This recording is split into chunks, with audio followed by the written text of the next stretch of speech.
پیامبر میگه عجبا لامر المؤمن، اگه خوشی بهش رسید منحرف نمیشه، مغرور نمیشه، خودخواه نمیشه، متکبر نمیشه، فخر نمیفروشه. و اگر نقصانی و مصیبتی برش وارد شد زانونی میزنه. اون یکی میگه هذا من فضل ربی، این یکی هم میگه انا لله و انا الیه راجعون. غیر از این نیست که هذا من فضل ربی، این نعمتایی که خداوند داره ایجاد میکنه از لطف و فضل خودشه.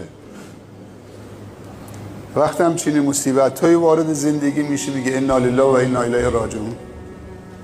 بازم دست نمیذاره رو قلبش، آخ چه مصیبتی بزرگ